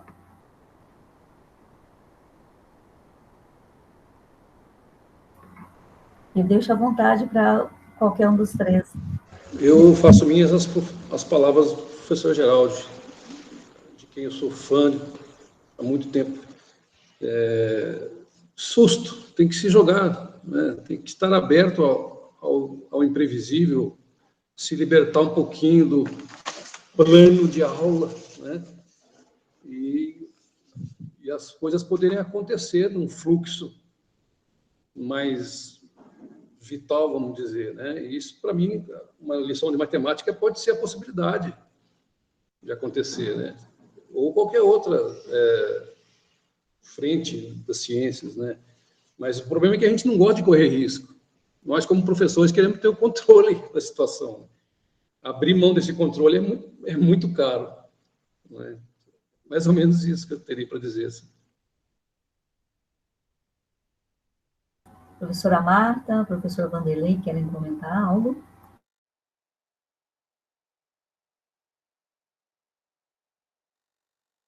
Seu microfone, professora Marta. No caso da matemática, a estética está no prazer, sabe? No prazer de aprender. E E a matemática hoje ela dá um desprazer, né? Em vários sentidos. Ainda ela tem, na educação básica, um processo de exclusão. E como transcender a tudo isso? Eu concordo com o que o professor Vanderlei e Marlos falaram sobre uma certa impossibilidade do ensino querer dar conta disso, né? Nós podemos mudar os nossos métodos, podemos agregar coisas novas, podemos ter um ensino mais estético, né? Proporcionar uma visão mais estética das áreas de conhecimento, mas a escola e o seu currículo, mesmo que ela fosse integral, né? Nós ainda assim temos uma responsabilidade de passar inicialmente às gerações futuras toda uma história e todo um conhecimento construído até então, para que ela, em cima dele, ela possa estar criando. Como se livrar das amarras de uma escola que se centra no ensino e não se centra na aprendizagem, na criatividade do aprender, né? O tempo da escola, como o professor Vanderlei estava falando, o professor Marlos mencionou também, ele é um tempo determinado e dentro dele cabe a disciplina. Mas também eu quero dizer assim, sem um domínio disciplinar, você não transcende a lugar nenhum. Eu tenho que ter um domínio do conhecimento disciplinar para poder ter um olhar interdisciplinar. Se eu não tenho um olhar matemático ou linguístico, ou artístico, ou poético, ou geográfico, ou histórico, eu não reconheço o outro objeto e a outra área. Eu não sei aonde eu me encontro, aonde eu posso me comunicar com a outra área, né? Como ela pode agregar o meu olhar, a minha visão sobre o objeto. E aí me faz lembrar do Domenico De Masi mesmo, que é o ócio criativo, que é uma coisa que não tem na escola, né? Porque essa questão da estética, né, da arte, dessa poesia, do conhecimento, né, e mesmo de uma ciência revolucionária, de uma ciência questionadora, de uma ciência não neutra, tudo isso vai fazer parte de uma visão a ser construída na escola, né? E acho que a gente pode ter indícios de iniciar, né? E eu volto a dizer assim, quem tem uma boa visão disciplinar, né, consegue ter um olhar interdisciplinar e, às vezes, transcender. Exemplo dos dois colegas aqui da mesa. Eles têm uma sólida formação disciplinar, mas isso não os impediu da sua mente, do seu cérebro, fazer as interconexões, reconhecer a outra área, né? E reconhecer a sua área na outra, a outra área na sua, e transcender, né? Mesmo sendo todos nós sendo frutos da escola memorística tradicional, né? Então a gente pode avançar em alguns métodos ativos mesmo e realmente considerar o aluno como sujeito do processo de aprender, né? Como sujeito. O problema é que o tal do sujeito é só no discurso mesmo, né? Porque ele é o último a saber do próprio processo de aprendizagem. Nós não a metacognição, por exemplo, tão importante para transcender, não se tem. O professor ensina, supõe-se que o aluno aprende, faz uma prova, dá uma nota, essa nota a secretária da escola fica sabendo, a coordenadora pedagógica sabe a nota, o diretor sabe da nota, chamam os pais para avisar e falar sobre a nota, mas e o sujeito da aprendizagem? Não sabe de nada, ele é o último a saber e, às vezes, levar umas cintadas em casa porque não aprendeu matemática, né? Então, se nós não mudarmos essa perspectiva de quem é o sujeito de aprender e aprender com prazer, sabe? Saber que uma das grandes aventuras humanas é aprender. Você não é a grande aventura, né? E que nela está a poesia, está a estética, tem um conhecimento formativo, tem um conhecimento informativo, mas também tem um conhecimento do deleite. E a escola não apresenta isso, sabe? Aprender com prazer. A gente abre tudo que é app, tudo que é coisa na internet, mas ninguém vai abrir lá uma aula sobre o Teorema de Pitágoras, né? Porque não se tem o valor. Essa escola utilitária, sabe? Que o conhecimento tem que ser útil para tudo, útil para o mercado, útil para arrumar emprego, sabe? O conhecimento é útil porque ele nos faz humano, ele nos humaniza. Ele nos permite ver o mundo, ler e interpretar o mundo. Ele nos permite aquilo que o professor estava chamando que é o movimento, né? De movimentar-se livremente, né? E se nós não tivermos os momentos, né, do ócio criativo mesmo, nós não vamos avançar, porque uma boa parte daquilo que a gente constrói, às vezes, é no ócio, é no deleite, né? Às vezes a gente costumava dizer, no meu tempo de faculdade, que a gente aprendia mais na aula do bar do que na sala de aula, sabe? Porque depois da aula a gente ia para o bar e aí a gente conversava, sabe?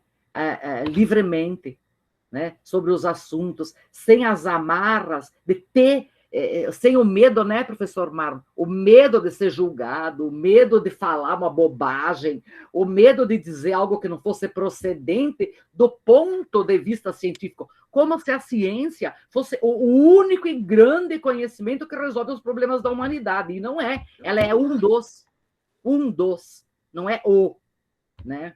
E eu acho que é essas concepções que tem que mudar. Bom, como somos construtivistas, nós estamos construindo. Lamentavelmente, a gente entrou numa era pós-moderna, numa sociedade pós-industrial, né? Numa nova era de aquário, sem nenhuma teoria que nos sustente para isso. Nós estamos construindo essa era, ela não está pronta.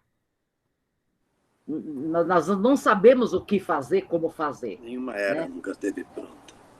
Nós estamos construindo essa nova concepção do mundo pós-moderno, da pós-modernidade. A gente entrou nela sem uma teoria pronta, alguns indícios da física, né, ou da literatura, o indício dessa necessidade de superar essa ciência positiva, né, de agregar todos os conhecimentos, a busca dessa unicidade, mas ainda estamos construindo, eu acredito isso. Então, dentro da escola, o que é possível fazer? Caminhar, dar pequenos passos, né? Caminhante não há caminho, o caminho se faz o andar, nós temos que andar buscando as novidades, sendo mais criativos, mais corajosos, né, professor Marlos? Né? Mais transgressores, né? O professor precisa aprender a transgredir aquela ordem que está posta na escola. E é difícil, né, professor Vanderlei? Por mais que a gente queira transgredir a ordem, eles estão tomando de assalto os nossos espaços, né? E aí nós estamos com um grupo muito diminuto, poucos para transgredir. Mas é assim que caminha a humanidade, né? Não precisa de 100% para fazer a revolução, nunca precisou de 100% para mudar. Minutos. Eu vou pedir a palavra, tá? Pode falar, professor. Nós estamos indo para 5 minutos para encerrar, e aí, desculpe, Marta, eu te interromper, mas faz 10 minutos que você está respondendo, também. Então eu... Me permite, professor, já que o professor contemple também algumas perguntas que foram colocadas aqui no chat, dentro da Tudo fala bem, faz as perguntas, tá? Complementa, né, que o professor ia trazer a partir da fala da professora Marta, e também falar um pouquinho, a pergunta aqui, como ver a estética e a ética nesse momento político do Brasil, um ponto, e se a estética no ensino também se relaciona com a ética. Vou colocar essas duas questões que são mais próximas, né, para que o professor possa discorrer sobre elas. Bom, não existe nenhuma estética sem uma ética. Aliás, o Bakhtin deriva da sua estética, tá, a ética. Tá? O percurso feito pelo Bakhtin na criação verbal é precisamente essa, quer dizer, você tem uma ética e uma estética que vão sendo construídas. Nenhuma era começou com uma teoria pronta sobre ela. Tá? A humanidade vai caminhando e construindo o seu caminho, como terminou dizendo a Marta. Mas eu queria retomar uma questão da noção de prazer. Okay? Quer dizer, o meu amigo Jorge Larroça e eu temos tentado introduzir de volta na escola talvez algo muito estranho, tá? Mas uma palavra que meio desapareceu da escola, que é a palavra estudo. Uhum. Nós sempre que falamos de escola, falamos de ensino, falamos de aprendizagem, mas nós não falamos da palavra estudo. Quer dizer, a ideia de estudar, tá, desapareceu um pouco da nossa sociedade. Tá? E a imagem do estudar. Eu vou brincar um pouquinho aqui com um exemplo de matemática, Marta, se você me permite. Eu lembro que uma vez eu estava diante do seguinte problema de matemática, quando estava me preparando para o concurso para ter um emprego no Banco do Brasil. E na apostila tinha o seguinte problema: quanto pesam 10 tijolos se um tijolo pesa 1,5 kg tijolo? É uma equação simples, de uma incógnita só. Nós aprendemos na matemática escolar, x é igual a 1 mais x sobre 2. Tá? Só que eu não lembrei da equação de uma só incógnita e comecei a tentar raciocinar e estudar o que seria isto. Aí comecei a imaginar uma balança. Se eu puser numa balança de um lado um tijolo, do outro lado eu tenho que pôr 1 quilo e tenho que pôr meio tijolo, salvaguardada todas as características físicas, etc. Tá? Se eu puser mais um tijolo no outro lado da balança, eu tenho 2 tijolos. Do lado de cá eu vou ter 2 quilos e um tijolo inteiro, porque eu vou ter 2 meios tijolos. Eu tiro um tijolo daqui e outro de lá, então um tijolo pesa 2 quilos. Se um tijolo pesa 2 quilos, 10 tijolos pesam 20. Foi assim que eu resolvi o problema. Mas tive o prazer de resolver o problema, tá, como um produto da minha reflexão sobre o problema. Isso, e não sobre a aplicação de uma equação.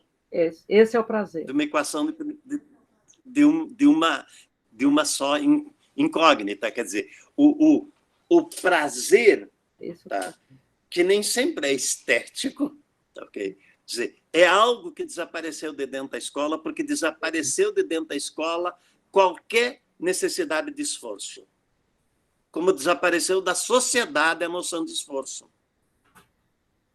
Alguns pós-modernos, por exemplo, tá, okay, defendem, a partir da ideia dos novos esportes, tá, como, por exemplo, o surf, tá, o asa delta, etc., tá, que é entre-se numa onda tal como ela está vindo e não tenha esforço, siga a onda. Segundo esse filósofo, tá, na verdade, tá, o moderno seria aquele do esforço e aquele do estudo. O pós-moderno seria aquilo de se deixar levar por uma onda. Ora, se deixar levar por uma onda é manter as ondas existentes. A humanidade não se construiu a partir de se deixar levar pela onda. Isso aí. Tá? Mas a partir enfrentamento da onda. Isso demanda esforço, e isso demanda... Tá? E o que desapareceu na juventude brasileira é a vontade de esforço. Tá? São todos criados como príncipezinhos dentro de casa. Tá? Uma das melhores alunas que eu tive, uma grande professora, tá? No último encontro que tive com ela, no dia 20... Acho que dia 31 de outubro, ela me disse: parei de dar aula no ensino médio. Foi o jeito que eu achei de sair de lá com dignidade, na idade em que eu estou. Tá? Hoje só dou aula nos cursinhos, porque cursinho as pessoas vêm para o cursinho sabendo que vão ter que se esforçar e se esforçam porque querem passar num vestibular. No ensino médio, tá? Ninguém quer se esforçar com nada. A noção de trabalho desapareceu entre nós, que demanda esforço. Tá? Por isso, a necessidade de você, talvez, repensar essas nossas relações, quando falamos tá, da escola, tá, num triângulo, e não numa dicotomia de ensino e aprendizagem, mas no triângulo ensino, estudo e aprendizagem. O estudo é trabalho, é esforço. Trabalho intelectual. Tá? E esse trabalho parece não ser algo que a sociedade contemporânea nos oferece. A sociedade contemporânea só nos oferece o consumo.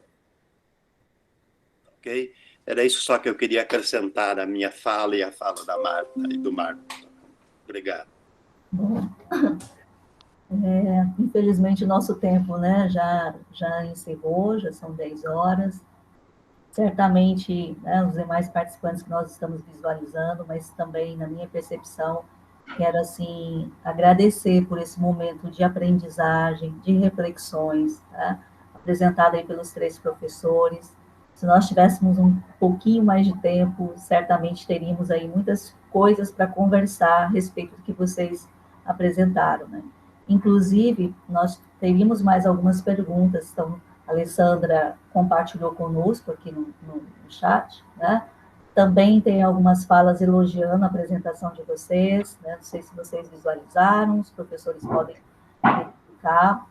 A Alessandra compartilhou aqui algumas, né? E é isso. A gente, né, eu espero que a professora Marta já tem uma vivência com ela, numa trajetória. O professor Marlon eu tive a oportunidade de conhecer hoje, assim como o professor Vanderlei. Foi um prazer ouvi-los, porque ainda não tinha ouvido vocês, né? A professora Marta já tem o prazer de acompanhá-la e ouvi-la em outros momentos, em outros contextos. E agradecer mesmo, agradecer pelas falas de vocês, pelas reflexões, e espero, no outro momento, poder vê-los presencialmente. Agradecer também aos participantes que vieram prestigiar conosco essa mesa, tá? E acompanharam toda a discussão. E é isso, passo para o professor Vanderlei, se quiser dar uma fala de encerramento, o professor Marlon e a professora Marta, e a gente finaliza.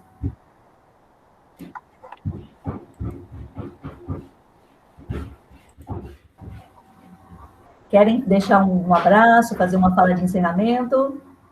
Professor Marlon, Vanderlei, professora Marta, rapidamente. Ok, eu só dizer para voltar ao meu começo. Boa luta no Mato Grosso. Muita luta. Muita luta. Eu quero agradecer a oportunidade de poder ouvir os meus colegas e pontuar que este é um momento de grandes aprendizagens, de grandes reflexões. A contribuição dos colegas nos faz pensar, repensar uma série de aspectos. Obrigada, colegas, por esse momento de aprendizagem. Professor Marlon? Eu reitero aqui meus agradecimentos. Prazer de estar com vocês aqui todos. Agradeço o convite. E dizer que a nossa vida, a nossa experiência, ela é estética, ética, lógica, política, tudo isso se atravessando. E, sobretudo, com os outros, né? Estamos todos juntos e precisamos continuar juntos, cada vez mais juntos, porque o nosso momento histórico é grave, né? Apesar da vitória que nós tivemos, temos que nos fortalecer ainda mais. Um abraço a todos, todas, todos.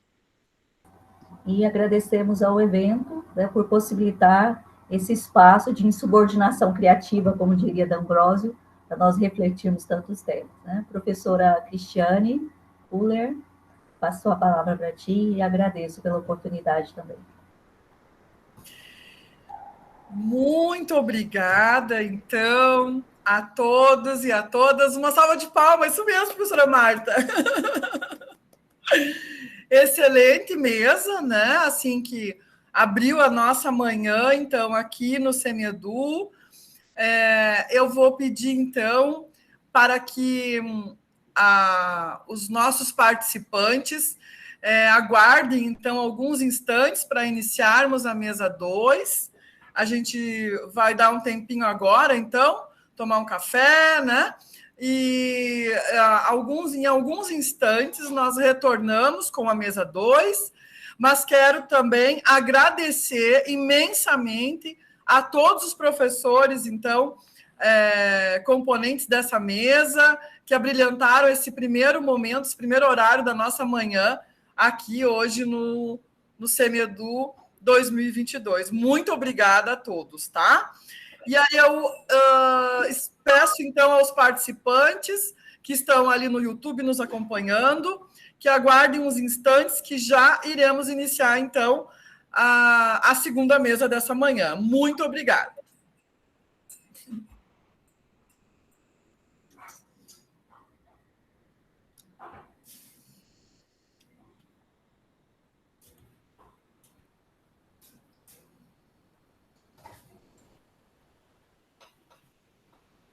Desculpe, qual... Olá?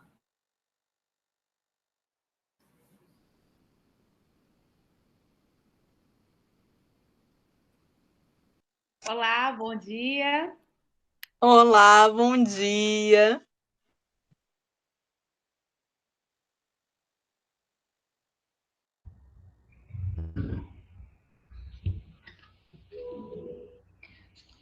Bom dia, meninas.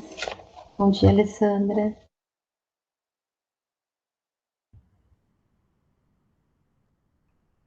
Bom dia, Alessandra. Bom dia, meninas.